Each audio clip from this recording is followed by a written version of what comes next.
Hello विद्यार्थियों, कैसे हैं आप सभी।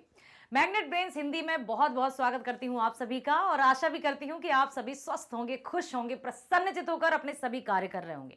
अपने स्वास्थ्य का विशेष ध्यान रखना। मैं बार बार यही कहती हूं, हर बार यही कहती हूं कि स्वस्थ रहना है, क्योंकि जब हम रहते हैं ना स्वस्थ, तभी हमारा मस्तिष्क भी बहुत अच्छे से कार्य करता है और सभी कार्यों में हमारा मन लगता है। और जिस कार्य को मन से किया जाता है उसका आउटकम अर्थात प्रतिफल भी बहुत अच्छा मिलता है, जिससे वातावरण में पॉजिटिविटी छा जाती है। प्रिय विद्यार्थियों, मैग्नेट ब्रेन्स आप सभी को 100% फ्री ऑनलाइन एजुकेशन प्रोवाइड करता है। कक्षा किंडरगार्टन से 12वीं तक की ऑनलाइन स्कूल एजुकेशन है free. English medium, Hindi medium की यदि हम बात करें तो 7वीं से 12वीं तक की ऑनलाइन स्कूल एजुकेशन के साथ साथ सभी प्रकार की प्रतियोगी परीक्षाओं के वीडियोस भी आपको प्रोवाइड किए जाते हैं 100% फ्री अर्थात 100% फ्री। साथ ही साथ बुक्स और ई बुक्स भी अवेलेबल है, जिनमें सैंपल पेपर्स, एमसीक्यूज, पीवाईक्यूज, सभी प्रकार के पेपर्स या क्वेश्चंस शामिल किए गए हैं जो आपको आने वाली परीक्षाओं में बहुत हेल्पफुल होंगे।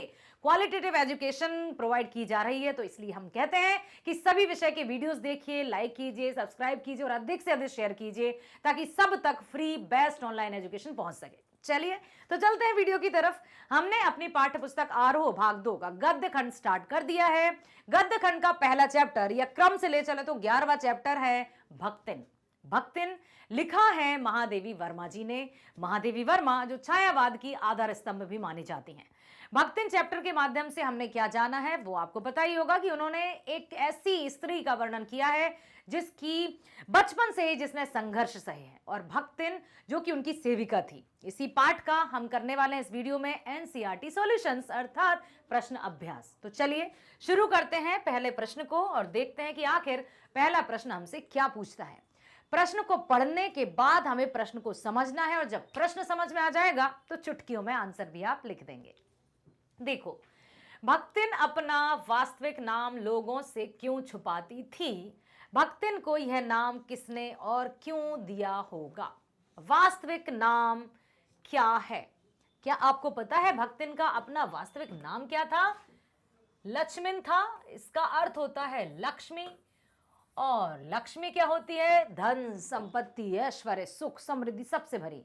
लेकिन बेचारी वो तो थी गरीब, दयनीय स्थिति थी, इसलिए संभवतः वो अपना वास्तविक नाम छिपाती होती।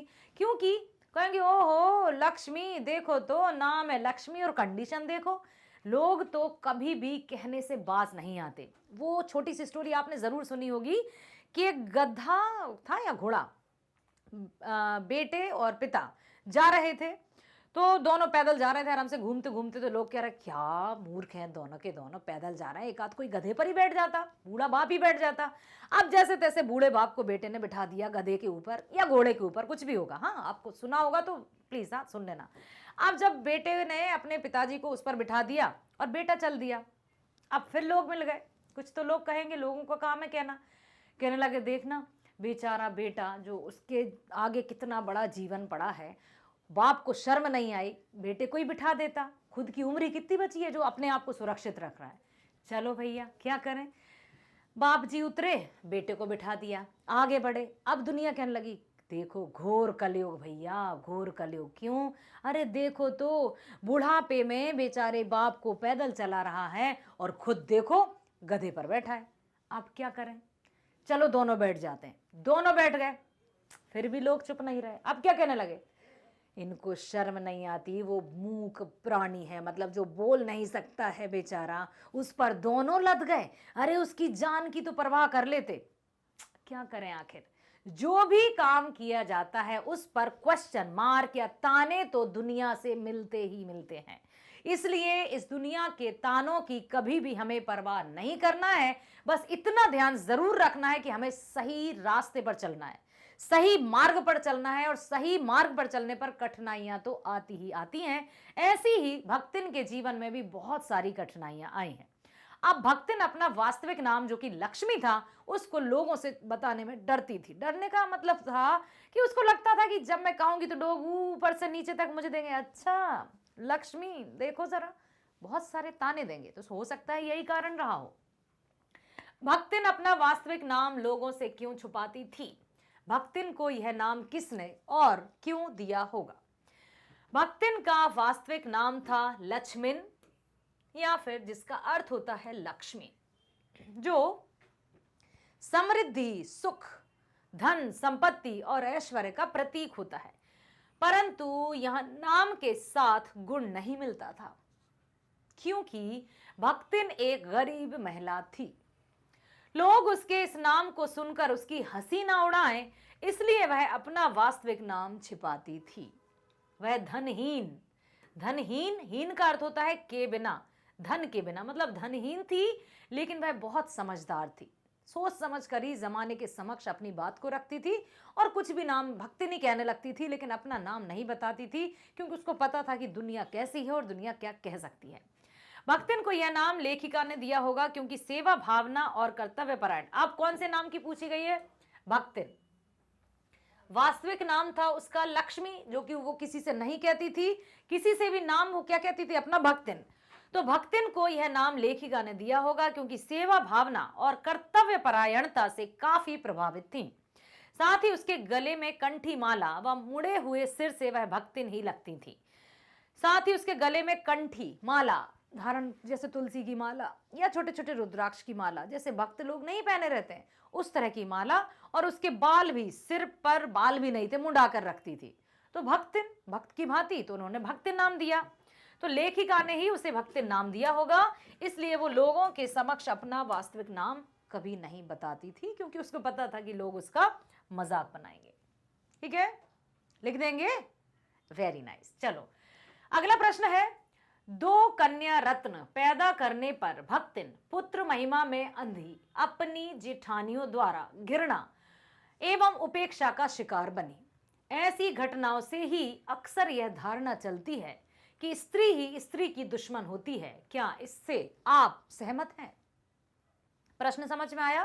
प्रश्न यह है कि भक्तिन पहली लड़की हुई, दूसरी भी उसकी लड़की हुई, अब जब तीसरी उसको लड़की हुई तो सास, जेठानी, जो भी उसके ससुराल वाले थे, उसको ताने दे देकर जैसे उसको बस मारना है, मारने की कसर बाकी रह गई हो।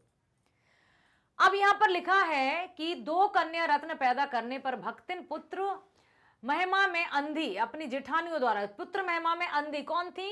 उसकी जेठानी और सास, जो भी उसके ससुराल के जो लोग थे, वो पुत्र मोह में बिल्कुल पागल थे, क्योंकि पहले लड़कियों को बिल्कुल भी वैल्यू नहीं दी जाती थी। लड़कियों को जन्म से पहले ही मार दिया जाता था, भ्रूण हत्या कर दी जाती थी, और जिस माँ को यदि 1, 2 या 3 लड़कियां हैं तो उस माँ को भी खरी खोटी सुनाई जाती थी।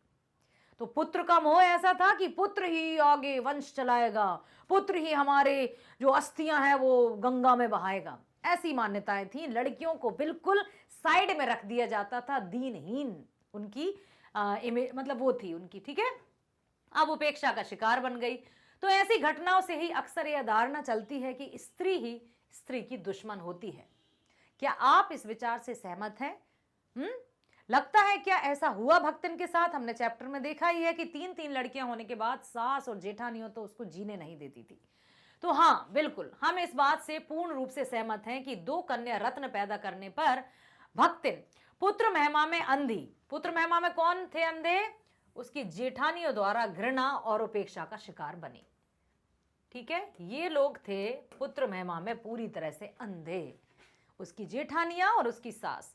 समाज में प्रायः देखा जाता है कि पुरुष की अपेक्षा स्त्री ही स्त्री से घृणा और ईर्ष्या का भाव रखती है, जलन की भावना रहती है उसके अंदर। अपनी कुंठित और संकीर्ण मानसिकता के कारण स्त्री ही संसार में जन्म लेने वाली कन्या की उपेक्षा करती है। जब स्त्री ही स्त्री की शत्रु होगी तो भला उसका मित्र कौन होगा? तो ये वास्तविकता है, बिल्कुल सही है ये, कि जहां कहीं कोई आपस में यदि कोई प्रगति कर रहा हो, कोई उन्नति कर रहा हो, तो तरीके से कई तरह से उसकी टांग खींची जाती है, उसकी उपेक्षाएं की जाती हैं।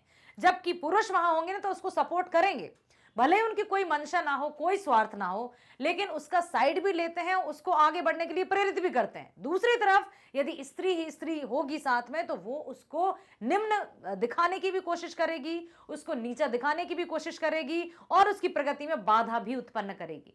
ठीक देखो ना आप, पहले भी था कुछ कुछ, आज भी इस तरह का है। चलो भक्तिन ने जब 2 पुत्रियों को जन्म दिया तो उसकी जेठानियों ने उस पर बहुत जुल्म ढाए, तरह तरह से उसको ताने दिए। उसकी जेठानियों ने तो जमीन हड़पने के लिए भक्तिन की विधवा बेटी से अपने भाई का विवाह करने की योजना बनाई। जब यह योजना सफल नहीं हुई तो भक्तिन पर अत्याचार बढ़ते गए। देखो, 3 बेटियां थीं। बड़ी बेटी का विवाह होने के बाद ही भक्तिन के पति मृत्यु को प्राप्त हो गए। अब बेचारी भक्तिन हो गई अकेली। उसके जो भी जेठ या जो भी ससुराल के लोग थे, अब उनकी पूरी की पूरी नजर हो गई उसकी धन या जो भी उसके हिस्से में जमीन जायदाद थी। भक्तिन अपने तरीके से मजबूती के साथ वो जमीन जायदाद को करने लगी या अपने कारोबार को संभालने लगी, तो इससे उनके मन में आग उत्पन्न हो गई, क्योंकि वो उस जमीन को हड़पना चाहते थे। कुछ समय बाद उसकी बेटी के पति का भी देहांत हो गया। अब जब बेटी के पति का देहांत हुआ तो जेठानियों के जो जेठानी थी वो क्या कहने लगी कि अब उनके भाई, मतलब जेठानी के भाई से उसकी बेटी का विवाह करवा दें। क्यों? क्योंकि अब जो भी उसकी जमीन जायदाद है भक्तिन की, वो तो उसकी बेटियों की ही है, बेटा तो उसको था नहीं। ठीक है, तो अब उन्होंने क्या सोचा कि विधवा बेटी का विवाह हम अपने भाइयों के साथ करवा दें। जेठानियों ने ये प्लानिंग की, लेकिन भक्तिन नहीं मानी और ना ही उसकी बेटी मानी। तो उन्होंने पता है कितना कैसा कार्य किया।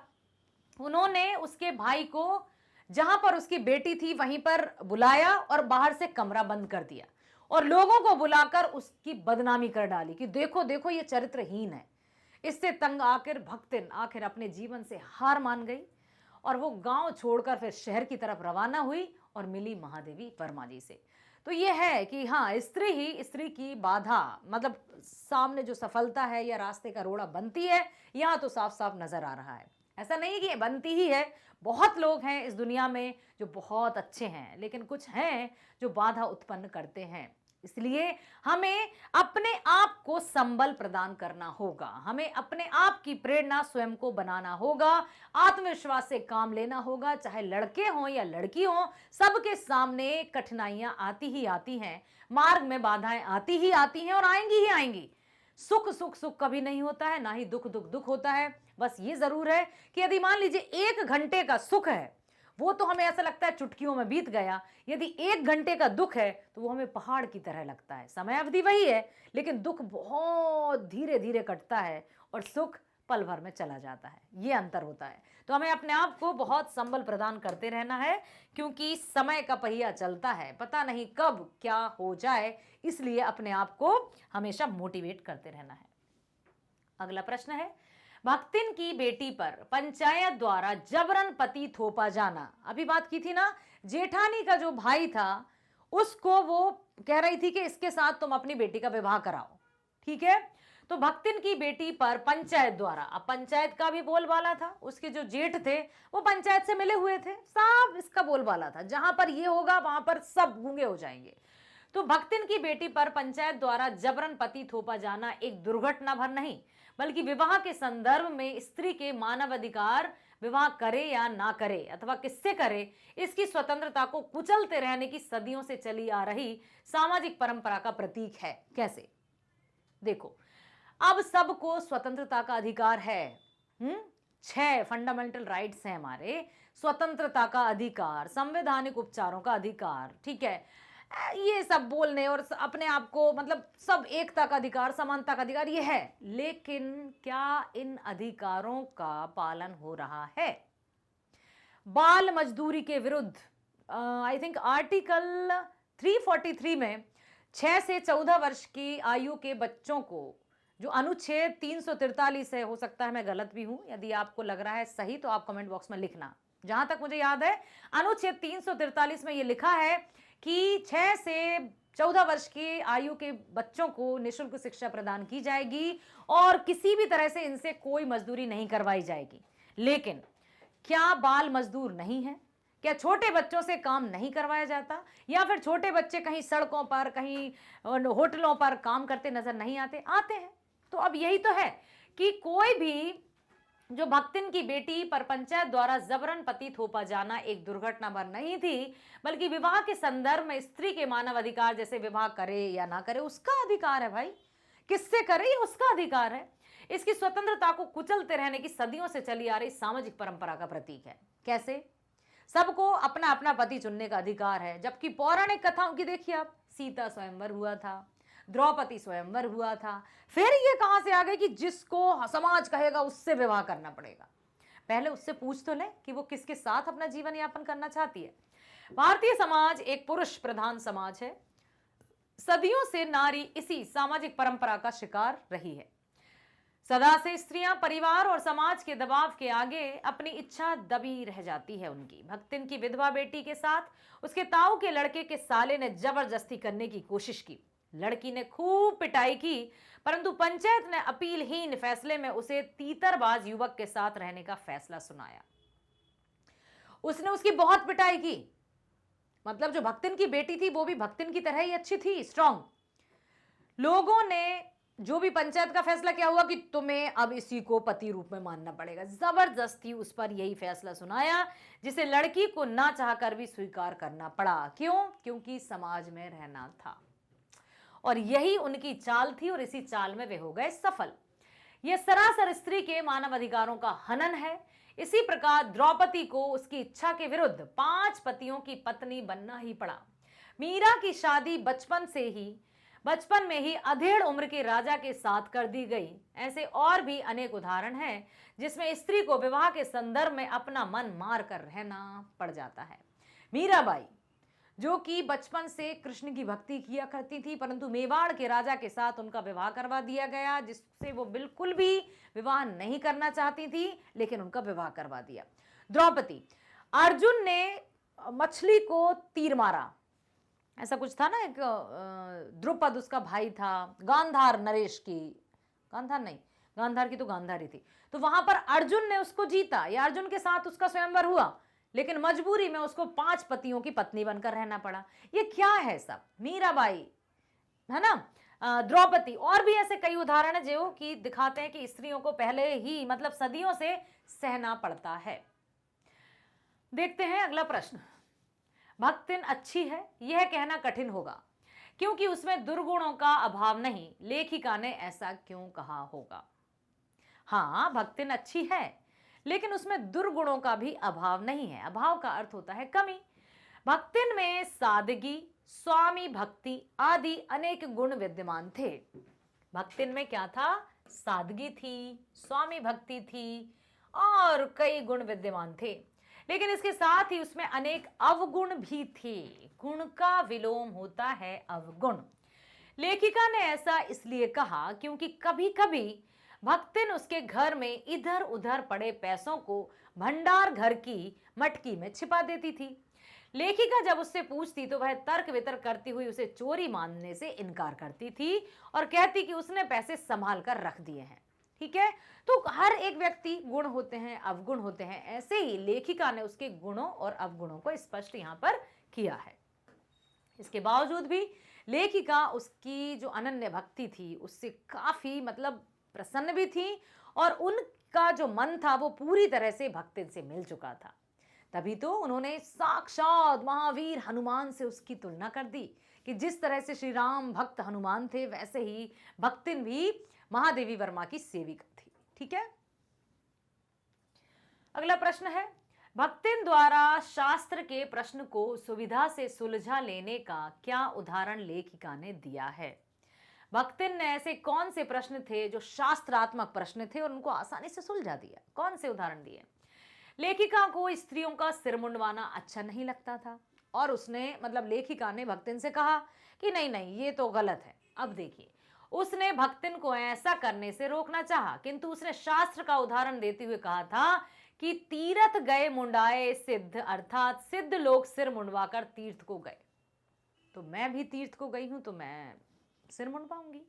लेखिका ने हार कर भक्तिन को सिर घुटाने से नहीं रोक सकी तथा वह बृहस्पतिवार को उसका मुंडन होता रहा। हर बृहस्पतिवार को उसका मुंडन होता रहा, जबकि ऐसा भी कहा जाता है कि बृहस्पतिवार मतलब गुरुवार या थर्सडे, इसको बाल माल या कटिंग वटिंग नहीं होती है। लेकिन उसने अपने आप को यही जताया कि जो तीर्थ यात्रा कराते हैं उन वो इस तरह से काम कर सकते हैं, तो मैंने किया। तो भक्तिन की इस बात को लेखिका भी नहीं काट पाई। ठीक है, चलें अगले प्रश्न की ओर। अगला प्रश्न है, भक्तिन के आ जाने से महादेवी अधिक देहाती कैसे हो गई? देहाती का अर्थ होता है ग्रामीण, जबकि वो तो शहर में रहती थी और भक्तिन गांव में रहती थी। अब भक्तिन अर्थात लक्ष्मण या लक्ष्मी जब वो गांव से शहर में आई, अक्सर कैसा होता है कि जब कोई गांव से शहर की ओर आता है तो पूरे शहर के रंग ढंग में रंग जाता है। अरे कम से कम कोशिश तो करता ही है, दिखाता तो है कि हम शहरी हो गए हैं, लेकिन यहाँ तो उल्टा ही हुआ। भक्तिन आई गांव से शहर, मिली महादेवी वर्मा जी को। महादेवी वर्मा और उनके बीच में बहुत गहरी आत्मीयता जाग गई और भक्तिन अब उनकी अनन्य भक्त हो गई। अनन्य सेविका मतलब जिसको कोई अन्य नहीं माना जाता, एक रूपता के जैसा उसने महादेवी वर्मा को अपना स्वामी मान लिया। तो वो गांव की थी, देहातिन थी। महादेवी वर्मा को वो अपने हाथों से खाना खिलाना, बनाना, तरह से साड़ी पहनना या जो भी कुछ है, उसने इस कदर अपने चरित्र को महादेवी वर्मा जी के साथ मिलाया कि महादेवी वर्मा स्वयं देहातिन हो गई थी। अर्थात उन्होंने अपना मतलब जो भक्तिन थी उसने अपने रंग रूप में ढाल दिया महादेवी जी को। तभी तो लिखा है भक्तिन के आ जाने से महादेवी अधिक देहाती कैसे हो गई थी। तो भक्तिन के आ जाने के बाद महादेवी को देहात की संस्कृति, खान पान, रहन सहन, वेशभूषा आदि का ज्ञान हो गया, क्योंकि भक्तिन के अंदर दूसरों को बदल देने के गुण भरपूर मात्रा में विद्वान थे। वह अपनी बात को मनवा कर ही रहती थी। यदि किसी से एक दिन मिला कोई या 2 दिन मिले या कभी कभी मिले तो इतना प्रभाव नहीं पड़ता, लेकिन अब तो 24 घंटे जैसी वो बिल्कुल परछाई की तरह रहती है महादेवी वर्मा जी के साथ। तो भक्तिन भोजन में मीठा बनाना बंद कर दिया।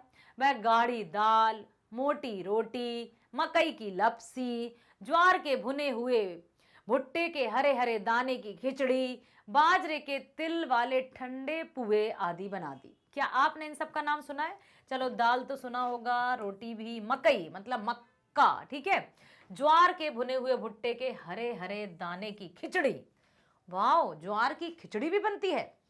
बाजरे के तिल वाले ठंडे पुए, बाजरा जो रहता है, हाँ बाजरा ग्रीन ग्रीन रहता है, बहुत पौष्टिक माना जाता है, तो उसका क्या बनाती थी वो? पुए, मीठे पुए बनते होंगे, क्योंकि पुए तो अक्सर माल पुए मतलब मीठे ही रहते हैं। महादेवी वर्मा बार बार प्रयास करके भी उसके स्वभाव को परिवर्तित नहीं कर पाई और धीरे धीरे उनका स्वाद बदल गया। स्वाद बदल गया अर्थात जिस तरह का भोजन वे किया करती थी, अब भक्तिन ने अपने तरीके से भोजन करवाकर अपने हाथों से स्नेह पूर्वक उनको खिला खिलाकर अपने रंग में ढाल दिया। इसलिए भक्तिन के आ जाने से महादेवी जी अधिक देहाती हो गईं।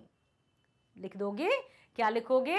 कि भक्तिन के आने के बाद महादेवी जी का देहाती संस्कृति, रहन सहन, वेशभूषा, पहनावा आदि के साथ ज्यादा संपर्क हो गया, क्योंकि भक्तिन जो थी वो गांव, जैसे गांव में वो भोजन बनाती थी उसी तरह से यहाँ भी बनाती थी।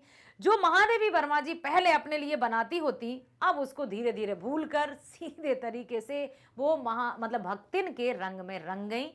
इसलिए प्रश्न है कि हाँ, महादेवी वर्मा जी भी अब अधिक देहाती हो गई। देहाती का अर्थ होता है ग्रामीण, ठीक है, आया समझ में?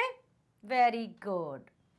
आशा करती हूं हर एक प्रश्न को सुना है तो समझ में आया होगा और उत्तर को भी आप बहुत अच्छे से अपने शब्दों में भी लिख सकते हैं। प्रिय विद्यार्थियों, किसी भी तरह से हमें रोट लर्निंग को अब टाटा बाय बाय कह देना है। हमें समझना है, अंडरस्टैंडिंग करके बहुत अच्छे से सोच समझकर हम लिखेंगे, पढ़ेंगे और हर परीक्षा, हर टेस्ट में अव्वल आएंगे। तभी तो हम आपके लिए हर एक विषय की online school education 100% free provide कर रहे हैं और हमेशा करते रहेंगे। हिंदी मीडियम की मैं बात करूं तो कक्षा 7वीं से 12वीं तक की ऑनलाइन स्कूल एजुकेशन फ्री। अंग्रेजी मीडियम है, किंडरगार्टन से कक्षा 12वीं तक की ऑनलाइन स्कूल एजुकेशन 100% फ्री। साथ ही साथ सभी प्रकार की प्रतियोगी परीक्षाएं, बुक्स और ई बुक्स भी अवेलेबल हैं, जिनमें सैंपल पेपर्स, ई बुक्स सब कुछ शामिल है, जो आपको बहुत अच्छे से परीक्षाओं की तैयारी में हेल्प करेंगे। सो बने रहिए हमारे साथ, देखते रहिए वीडियोस, लाइक कीजिए, सब्सक्राइब कीजिए, अधिक से अधिक शेयर कीजिए, ताकि सबको, भारत के हर कोने में जो भी शिक्षा से वंचित हैं, जो बहुत मोटी मोटी फीस भर नहीं पा रहे हैं या किसी मजबूरी के कारण शिक्षा प्राप्त नहीं कर पा रहे हैं, उन तक हम पहुंच पाएं। अर्थात हम चाहते हैं कि आप अपने उद्देश्य तक पहुंचें, बस यही हमारा उद्देश्य है। मिलते हैं नेक्स्ट वीडियो में। स्वस्थ रहिए, खुश रहिए, bye bye, thank you so much.